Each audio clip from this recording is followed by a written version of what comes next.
Hello everyone. आज हम देखेंगे trend analysis of CLAT PG, क्योंकि हम जानते हैं 2022 से पेपर पैटर्न बहुत चेंज हो गया है। पहले जब आप सिर्फ कॉन्स्टिट्यूशन कर लेते थे तो ही आपके लिए तो सफिशिएंट रहता था। आप मेजर सब्जेक्ट जो कर जाते थे वो कॉन्स्टिट्यूशन और ज्यूरिस्प्रूडेंस कर जाते थे, लेकिन सडनली 2022 से पेपर का पैटर्न चेंज कर दिया गया। इसमें इंसर्ट कर दिए गए लेटेस्ट केस लॉ।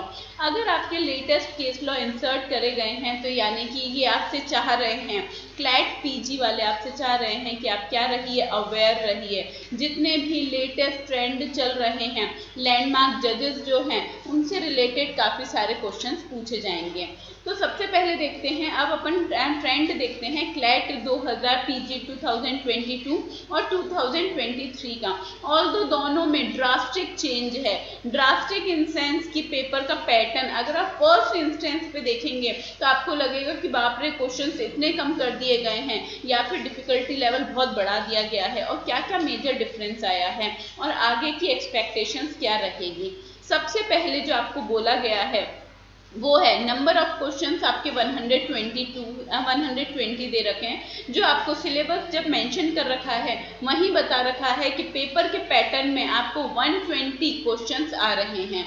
फिर बता रखा है पैसेज, इसमें पैसेज आए हैं आपके 20, यानी कि सोचिए उन्हें कवर करने के लिए सारे टॉपिक मिलेंगे, चाहे वो आपका कॉन्स्टिट्यूशन हो, चाहे वो आपका ज्यूरिस्प्रूडेंस हो, चाहे क्रिमिनल लॉ हो, कॉन्ट्रैक्ट एक्ट है। तो अगर नंबर ऑफ जो पैसेज है अगर वो आपका 20 हो रहा है तो मानकर चलिए कि जितने भी टॉपिक सिलेबस में दे रखे हैं वो सारे टॉपिक में से कुछ ना कुछ तो वो पूछेंगे ही, जिसके कारण आपके लिए इम्पोर्टेंट हो जाता है कि आप पूरा सिलेबस कंप्लीट सिलेबस पढ़कर जाएं। अगर आप सिलेबस पूरा कंप्लीट पढ़कर नहीं जाएंगे तो ऑफ कोर्स आपको ये 20 क्वेश्चन सॉल्व करने में काफ़ी ज़्यादा डिफिकल्टी आएगी। एज पर मी जो आपका क्वेश्चन का पेपर था, जो क्वेश्चन पेपर था वो काफ़ी मॉडरेट डिफिकल्टी का था, बहुत ज़्यादा डिफिकल्ट भी नहीं था और बहुत ईजी भी नहीं था। लेकिन क्योंकि पेपर पैटर्न अगर आप 2021 से कंपेयर करें तो पेपर का जो पैटर्न था वो काफ़ी ज़्यादा चेंज हो गया था, तो जो बच्चे अवेयर थे केवल वो ही ये पेपर अच्छे से कर पाएंगे। इसलिए मैं बोलकर चल रही हूँ कि पेपर का पैटर्न क्या हो चुका था, डिफिकल्ट हो चुका था। जितने भी आपके क्वेश्चन थे वो केस लॉ के ऊपर बेस्ड थे। जो आपको बड़ा सा पैरा दे रखा है वो पूरा एक जो आपका जजमेंट आया है उसमें से पूरा पैराग्राफ उठाया गया है और वो दिया गया है, और उसके लिए आपको अवेयर रहना ज़रूरी है और उसी के बेसिस पे आपको क्वेश्चंस दिए गए हैं। इन क्वेश्चन के आंसर्स कभी भी आपको पैराग्राफ में नहीं मिलेंगे। पैराग्राफ सिर्फ आपको ये बता सकता है, एक जैसे इट्स लाइक अ ट्रेलर। यहाँ जितने भी पैराग्राफ हैं वो वैसे ही हैं जैसे मूवी का ट्रेलर होता है। आप ट्रेलर देखिए, मूवी आपको खुद को बतानी है कि पूरी मूवी क्या थी, उस मूवी में हीरो कौन था और हीरोइन कौन थी।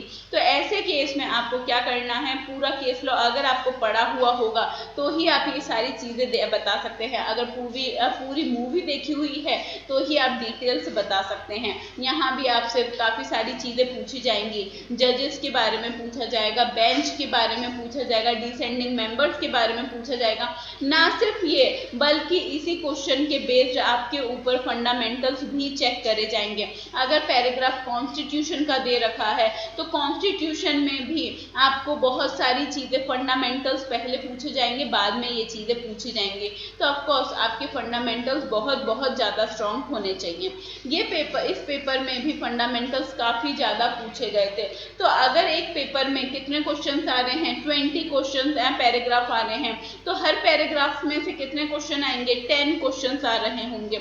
अगर ये 12 क्वेश्चन आ रहे होंगे, ठीक है, 6 क्वेश्चंस आ रहे हैं आपके इस वाले में। अगर 6 क्वेश्चन आ रहे हैं तो हम मानकर चलिए कि हर क्वेश्चन में 4 तो आपके फंडामेंटल से रिलेटेड आएगा, लेकिन जो बाकी के 2 क्वेश्चन हैं वो आएंगे आपके जिसमें आप जजमेंट से रिलेटेड एकदम डेप्थ में बात कर रहे होंगे। इसलिए प्लीज़ फोकस दोनों पे करिएगा। सबसे पहले अपने फंडामेंटल्स क्लियर करिएगा और उसके बाद आप रिसेंट जजमेंट्स पे जाइएगा। फिर अब अगर बात करते हैं कौन कौन सी चीज़ें के बारे में पैराग्राफ्स आया था, तो सबसे पहला जो टॉपिक है वो है आपका कॉन्स्टिट्यूशन। कॉन्स्टिट्यूशन मेजर पोर्शन लेकर चला था, यानी कि आपके जो 4 पैराग्राफ्स हैं वो किस में से आ गए थे, वो सिर्फ और सिर्फ आपके कॉन्स्टिट्यूशन में से आ गए थे। पहले तो काफ़ी ज़्यादा, अगर हम 2022 के पहले की बात करें तो 50% आपका कॉन्स्टिट्यूशन में से आ जाता था, लेकिन अब ऐसा नहीं है। कंपैरेटिवली ये वाली चीज़ क्या होती जा रही है, कॉन्स्टिट्यूशन आपका रिड्यूस करते जा रहे हैं। पहले 50%, फिर 30, फिर 20, तो आप सिर्फ कॉन्स्टिट्यूशन के भरोसे नहीं जा सकते हैं। लेकिन हम जानते हैं ये वाला पेपर कभी भी आप प्रेडिक्ट नहीं कर सकते हो, तो प्लीज़ अपने आप को पूरी तरीके से प्रिपेयर कर चलिए। और ना सिर्फ कॉन्स्टिट्यूशन, आपको सारी चीज़ें पढ़नी है। मैं ये नहीं कह रही हूँ कॉन्स्टिट्यूशन पढ़ना नहीं है, कॉन्स्टिट्यूशन पढ़ना है क्योंकि वेटेज रखता है। इस बार कम आया है, अगली बार ज़्यादा भी आ सकता है, तब क्या कर लेंगे। तो इसलिए प्लीज़, पेपर में कितने आए थे, 4 क्वेश्चन आए थे। क्वेश्चन अगर डिफिकल्टी लेवल मानकर चलें तो वो केवल मॉडरेट क्वेश्चन थे, मॉडरेट डिफिकल्टीज के क्वेश्चन थे, जिसे आप आसानी से, अगर आपके फंडामेंटल्स क्लियर हैं तो काफ़ी आसानी से इसे सॉल्व किया जा सकता है। नेक्स्ट मानते हैं आपका क्रिमिनल लॉ। क्रिमिनल लॉ में से आए थे आपके 3 पैराग्राफ और मॉडरेट डिफिकल्टी लेवल के थे। अब क्रिमिनल लॉ में से आपका पैराग्राफ बनता भी है, क्योंकि मैंने ये बताया है कि आपका जो पेपर है वो किस में से बनता है, लेटेस्ट केस लॉज में से बनता है। और हम जानते हैं पेपर अगर बनाएंगे और अगर डिसाइडेड केस लॉ अगर हम देखेंगे तो पूरे साल में, पूरे ईयर में जो डिसाइडेड केस लॉ हैं उसमें क्रिमिनल लॉ काफ़ी ज़्यादा आपका आता है। और क्रिमिनल लॉ में सारी चीज़ें इंक्लूड होंगी, आपका आईपीसी इंक्लूड होगा, आपका सीआरपीसी इंक्लूड होगा, आपका एविडेंस एक्ट इंक्लूड होगा। ये सारी चीज़ें आपको पढ़कर जानी है, तो ही आप क्रिमिनल लॉ वाले जो क्वेश्चन हैं वो सॉल्व कर पाएंगे। और क्रिमिनल लॉ के साथ में ये जितने भी इस ईयर के, यानी कि अगर आप 2023 दिसंबर में पेपर दे रहे हैं तो 2023 में जितने भी क्रिमिनल लॉ से रिलेटेड जितने भी केसेस आए हैं, प्लीज़ उसे रीड करके जाइए, आपका पेपर बहुत सरल हो जाएगा। नेक्स्ट बात करते हैं अदर सब्जेक्ट। अब ये है चीज़ जो कि वेरी कर रही है और काफ़ी ज़्यादा वेरिएशंस आ रहे हैं इसमें। जैसे हम एक्सपेक्ट कभी नहीं करते हैं कि फैमिली लॉ में से क्वेश्चन आएगा, लेकिन 2022 में फैमिली लॉ में से क्वेश्चन पूछे थे, और सिर्फ एक नहीं, आपके 2 पैराग्राफ्स जो थे वो किस में से आए थे, फैमिली लॉ में से आए थे। कॉन्ट्रैक्ट एक्ट में से आता है और आपको बहुत अच्छे से इसे प्रिपेयर करके जाना है। इसमें जो लैंडमार्क केसेज है, लालमन शुक्ला वर्सेस गौरी दत्त वाला जो केस है, उसके सिवाय आपका बॉलफर वर्सेस बालफर वाला जो केस है, इसके बाद चिनैया वर्सेस रमैया वाला केस है। ऐसे बहुत सारे आपके लैंडमार्क केसेस हैं। Make a list of that landmark cases और उसके बाद आप उसे पढ़िए, क्योंकि अगर कॉन्ट्रैक्ट एक्ट एक ऐसा एक्ट है, कॉन्ट्रैक्ट लॉ एक ऐसा लॉ है जिसमें आपको रीसेंट जजमेंट कम ही मिलेंगे, मुश्किल से आपको 2 से 3 रीसेंट जजमेंट मिलेंगे, लेकिन बाकी सारे जो आपके बुक में पहले से दे रखे हैं ज़रूर उन पर फोकस करिए। ना सिर्फ फोकस करिए बल्कि इन सारे लॉ की, इन सारे केस स्टडी की डिटेल जरूर पढ़िएगा। फिर एक क्वेश्चन आया था आपका जूरिस्प्रूडेंस में से। अब इंटरनेशनल लॉ देखिए, अब हम कितनी मेहनत करते हैं, कॉन्ट्रैक्ट एक्ट में कितना ज़्यादा पढ़ते हैं, लेकिन जो क्वेश्चन अगर आप नंबर ऑफ पैराग्राफ्स देखेंगे तो कॉन्ट्रैक्ट एक्ट में भी 2 आया था और इंटरनेशनल में भी। अब कई बार लोगों को इंटरनेशनल लॉ पढ़ने में काफ़ी डिफिकल्टी आती है, क्योंकि बहुत सारी ट्रीटीज होती हैं, उसमें काफ़ी ज़्यादा ट्रेंड होता है। ट्रेंड इन सेंस कि क्या क्या चेंजेस हुए हैं, इम्पैक्ट क्या क्या हुआ है, और कई सारे लोगों के साथ, कई सारे देशों के साथ हम ट्रीटीज करते रहते हैं। तो इसलिए ये वास्ट सब्जेक्ट है, प्लीज़ उस पर फोकस करिएगा, क्योंकि अगर आप फोकस नहीं करेंगे तो एक साथ काफ़ी ज़्यादा मार्क्स आप लूज कर सकते हैं, और इसमें तुक्का नहीं बैठ सकता है कभी भी। ऑल्दो आपके माइनस मार्किंग है, क्योंकि इसमें आपको इतने सारे देश के साथ इतनी सारी ट्रीटी और इंटरनेशनल लॉ आपका एक अलग से सब्जेक्ट पड़ जाता है, इसलिए please focus on international law. Next आता है आपका टैक्स लॉ और एनवायरमेंटल लॉ। इसमें से भी काफ़ी क्वेश्चन आए हैं। टैक्स लॉ में से एक और एनवायरमेंटल लॉ में से 2 क्वेश्चन आए हैं। कंपनी लॉ में से भी आपका एक क्वेश्चन आया है। तो देखिए इन्होंने क्या करा है, कॉन्स्टिट्यूशन को कम करते जा रहे हैं और धीरे धीरे जो वैरायटी ऑफ टॉपिक्स हैं उन्हें बढ़ाते जा रहे हैं। अगर वैरायटी ऑफ टॉपिक्स ही बढ़ाएंगे तो सोचिए आपका सिलेबस ऑटोमेटिकली बहुत ज़्यादा वास्ट होने वाला है। और इस वजह से अगर आप सोचे कि एंड टाइम पे जैसे हम पहले करते थे कि 3 to 4 मंथ्स की प्रिपरेशन करिए और हो जाएगा, अब नहीं हो सकता है। उसके 4-5 कारण हैं। सबसे पहला तो सिलेबस वास्ट करते जा रहे हैं।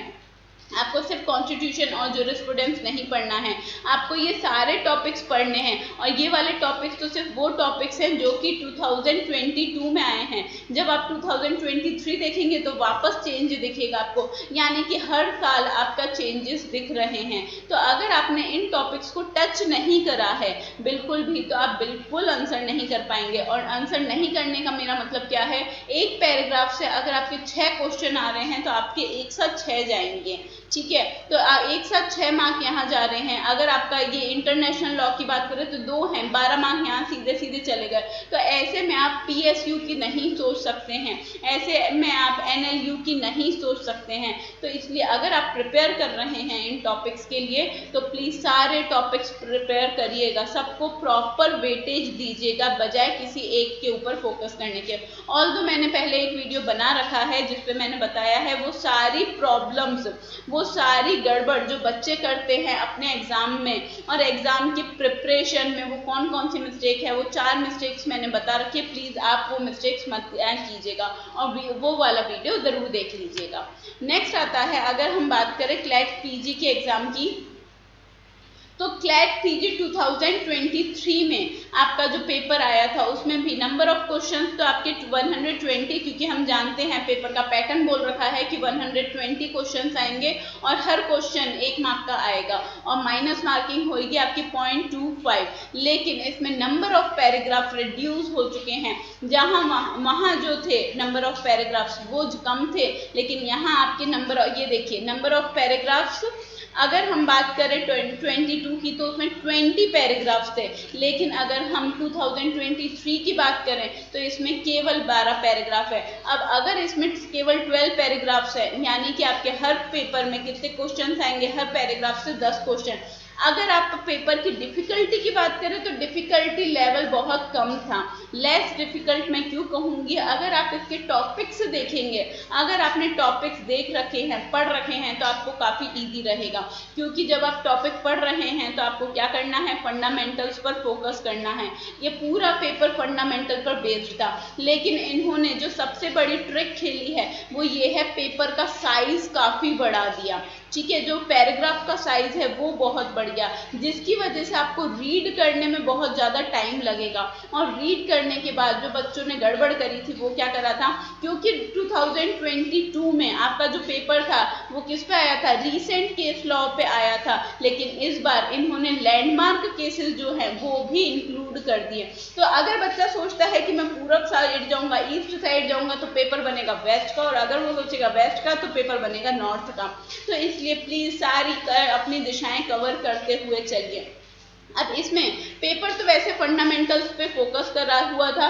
अगर आपके फंडामेंटल्स क्लियर हैं, आपने LLB बहुत ध्यान से पढ़ी है, तो ऑफकोर्स आपके लिए ये पेपर काफ़ी ईजी रहेगा।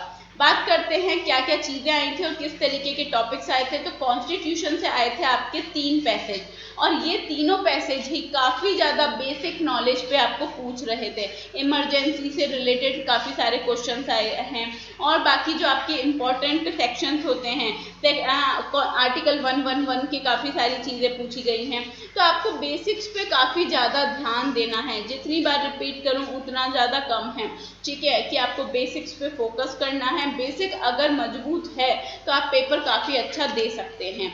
और अनअकैडमी चालू करने जा रहा है क्लैट PG, अनअकैडमी ने स्टार्ट करी है क्लैट PG की सिलेबस की क्लासेस। इसमें आपको मिल सकता है 25% डिस्काउंट। अब इसके लिए आपको देना होगा एक स्कॉलरशिप टेस्ट। अगर आप वो स्कॉलरशिप टेस्ट देते हैं तो आपको मिल सकता है 90% तक का डिस्काउंट। नेक्स्ट आता है, अगर आपको ये 25% डिस्काउंट अवेल करना है तो आप यूज़ कर सकते हैं मेरा कोड AC लॉ करके, अनुजा चतुर्वेदी लॉ करके आप मेरा कोड यूज करिए, आपकी फीस में 25% डिडक्शन हो जाएगा, चाहे वो मंथली हो चाहे वो एनुअली हो।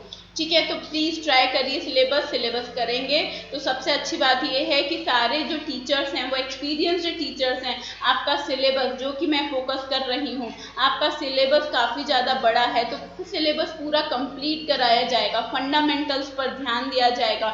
डेली आपको प्रैक्टिस शीट्स मिलेंगी जिससे आपके क्वेश्चंस की प्रैक्टिस हो सके, मॉक टेस्ट होंगे, बहुत सारे क्वेश्चंस करवाए जाएंगे, रीसेंट जजमेंट डिस्कस करे जाएंगे, क्योंकि जो चीज़ हम अकेले बैठकर नहीं पढ़ सकते हैं वो ग्रुप में काफ़ी अच्छी पढ़ी जा सकती है, और जो चीज़ हमें पढ़कर याद रहे या नहीं रहे, कई बार हमें चीज़ें सुनी हुई याद रह जाती हैं। तो all the best for your exams. Unacademy का एक बार ज़रूर सब्सक्रिप्शन देखिएगा। नेक्स्ट आता है, अब आया था आपका क्रिमिनल लॉ। क्रिमिनल लॉ में आपके आए थे 2 पैराग्राफ्स आए थे, नंबर ऑफ पैराग्राफ्स जो थे वो आपके 2 थे, और बनता भी है क्योंकि आपके जो लेटेस्ट केस लॉ अगर आप देखेंगे तो उसमें क्रिमिनल लॉ काफ़ी इंपॉर्टेंट पार्ट प्ले करता है। अगर इस साल कितने केसेस जितने भी डिसाइडेड केस लॉ होंगे उसमें से लगभग 20% आपके क्रिमिनल लॉ से होंगे, चाहे वो आपके IPC से हों, चाहे आपके CRPC से हों, चाहे एविडेंस से हों, चाहे बेल से रिलेटेड और बाकी सारी चीज़ें हों। तो इसलिए प्लीज़ अगर आपने ये वाली चीज़ों आपको पता है तो आपके लिए ये वाले क्वेश्चंस काफ़ी स्मूथली जा सकते हैं। नेक्स्ट आता है अदर लॉ। अब अगर आप अदर लॉ की बात करेंगे तो देखिए काफ़ी सारे चेंजेस हैं। अब जहां हम कॉन्ट्रैक्ट एक्ट पे फोकस कर रहे थे और वहां 2 क्वेश्चन थे, पर इस बार क्वेश्चन कितने थे, नंबर ऑफ पैराग्राफ उसमें से केवल 1 ही कर दिया है, पर क्योंकि हमने पैराग्राफ 20 से रिड्यूस करके कितने कर दिए थे, केवल 12 ही पैराग्राफ्स रख रखे थे, तो नंबर ऑफ क्वेश्चन लगभग उतने ही माने जाएंगे। फिर आता है आपका इंटरनेशनल लॉ, दिन पर दिन इम्पॉर्टेंट होता जा रहा है। वहाँ आपका इंटरनेशनल लॉ में से केवल 1 क्वेश्चन था, यहाँ इंटरनेशनल लॉ में से 2 क्वेश्चन हैं। अब 2 पैराग्राफ हैं, 2 क्वेश्चन भी नहीं कह रही हूँ, 2 पैराग्राफ्स हैं। अगर 2 पैराग्राफ इसमें से हैं तो सोच लीजिए ये कितना ज़्यादा इंपॉर्टेंट है। जितना आपके लिए कॉन्ट्रैक्ट एक्ट इम्पॉर्टेंट था ना ही इम्पॉर्टेंट आपके लिए इंटरनेशनल लॉ हो गया है, और ये काफ़ी वास्ट है। फिर है आपका company law. Please bare act पढ़िए, बिना बेयर एक्ट पढ़े बनिया मत चले जाइएगा इस कंपनी लॉ में, क्योंकि कंपनी लॉ के डिसाइडेड केस लॉ जो होंगे वो आपको काफ़ी ज़्यादा हेल्प कर देंगे इस वाले क्वेश्चंस को सॉल्व करने में। टैक्स में से 1 क्वेश्चन था, आपके लैंड लॉ और एनवायरनमेंट में से 1 था। एक जो सरप्राइज सबसे बड़ा दिया गया था वो था आपका IPR। कभी भी आप IPR एक्सपेक्ट नहीं करते हैं कि IPR आएगा, और बच्चे पढ़कर भी नहीं जाते हैं, कोई भी स्टूडेंट IPR नहीं पढ़कर जाते हैं, पर क्योंकि हम जानते हैं प्लीज़ एक्सपेक्ट द अनएक्सपेक्टेड, तो अनएक्सपेक्टेड में आपका क्या लेकर आए थे, ये लोग IPR लेकर आए थे। तो आपको सिलेबस पूरा कंप्लीट करना है, बहुत अच्छे से इसे पढ़कर जाना है और बहुत सारे क्वेश्चंस पढ़ के जाना है। कुछ टिप्स एंड ट्रिक्स हैं जो कि मैं बताना चाहूँगी। सबसे पहले तो आप कुछ काम करिए। क्या काम करिए? फर्स्टली रीडिंग हैबिट डालिए। कौन सी रीडिंग हैबिट? आपको डेली लाइव लॉ करके जो आपकी चीज़ आती है, ठीक है, जो आपका चैनल है उसे सब्सक्राइब करिए, उसके डेली जितने केस लॉ आते हैं वो पढ़िए। अगर आप डेली पढ़ते भी हैं तो आपको देखेंगे आप 56 से लेकर 58 ही चीज़ें हैं जो आपके सिलेबस से रिलेटेड होगी लाइव लॉ में। अब इन चीज़ को लेकर आप बनाइए एक टेबल, या फिर ये बोलिए आप बनाइए एक नोट्स। उन नोट्स को अगर आपने रेगुलर बेसिस पे पढ़ा है तो आपका लिए पेपर ईजी है। पेपर का पैटर्न चेंज होने से सबसे बड़ा फायदा ये है कि आपको अपने पढ़ने का पैटर्न चेंज करना है। अगर आपने अपने पढ़ने का पैटर्न चेंज कर लिया है तो आपके लिए चीज़ें इजी रहेंगी। पर अगर आप आज भी वही पुराने ढर्रे पे चल रहे हैं, वही कॉन्स्टिट्यूशन, वही जूरिस्प्रूडेंस और वही पुराने तरीके के नोट्स और बुक्स उठा उठा के पढ़ रहे हैं, तो आपके लिए ये वाली चीज़ डिफ़िकल्ट रहेगी अगर आप अपडेट नहीं रहेंगे। तो अगर आपने ये 56 और 58 जो लॉ हैं, केस लॉ हैं, वो अगर पढ़ लिए हैं तो इन्हीं के साथ में अटैच कर लीजिए अपने लैंडमार्क केसेस, ठीक है, क्योंकि जैसे ही हम ये वाली चीज़ पढ़ेंगे तो हमें लैंडमार्क केसेस भी पता रहेंगे। इसमें काफ़ी सारी चीज़ें डिस्कस करी होंगी, उसी डिस्कशन के साथ में आप ये देख सकते हैं कि क्या आपके इसमें फंडामेंटल्स क्लियर हैं। तो केस लॉ जब आप पढ़ रहे हैं, डेली बेसिस पे जब आप केस लॉ पढ़ रहे हैं, तो इट्स लाइक एन एग्जाम। आपको एग्जाम की तरह उसे पढ़ना है कि क्या जब मैं ये पैरा पढ़ रहा हूँ, जब मैं ये केस लॉ पढ़ रहा हूँ, क्या ये मेरे समझ में आ रहा है, क्या मैं डिटेल्स को याद रख पा रहा हूँ, क्या ये सारी चीज़ें, इसके जो फंडामेंटल्स हैं, क्या मैं उन्हें आसानी से रिकॉल कर पा रहा हूँ। अगर ये वाली चीज़ें हैं, अगर आप इससे कनेक्शन बिठा पाते हैं इन केसेस से, तो ऑफकोर्स आपके लिए पेपर आसान हो जाएगा। आपको लाइव लॉ सब्सक्राइब करना है, उसमें से बनाने हैं नोट्स, आपको करने हैं बहुत सारे मॉक टेस्ट, ठीक है। जब आपका पेपर लास्ट के जो 2 महीने बचेंगे, उसमें आपको सिर्फ मॉक टेस्ट ही करने हैं।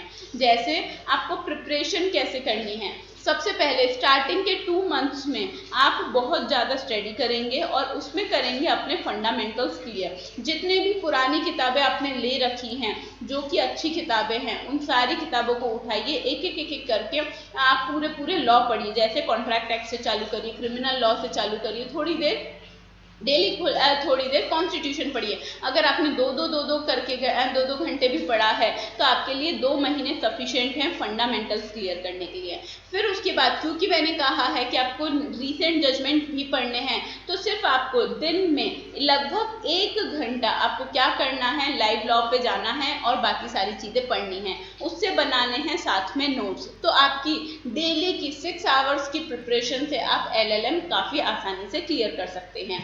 इन 2 महीने के बाद में फिर नेक्स्ट जो 2 मंथ्स आएगा, उसमें आपको करना है मॉक टेस्ट पेपर्स, ठीक है। और 1 महीने में आपको करना है फुल फ्लेज रिवीजन। अगर आप ये इस तरीके, इस पैटर्न से चलते हैं, तो पेपर इजी भी रहेगा और आपका सारा कोर्स जो है वो कंप्लीटेड भी रहेगा। नहीं तो अगर आप और कोई दूसरी स्ट्रेटेजी अपना रहे हैं, तो प्लीज़ मुझे भी बताइएगा और क्या तरीका है इन पेपर्स को सॉल्व करने का, क्योंकि सिलेबस बहुत ज़्यादा वास्ट है, इसे कंप्लीट हमें ही करना है, ठीक है।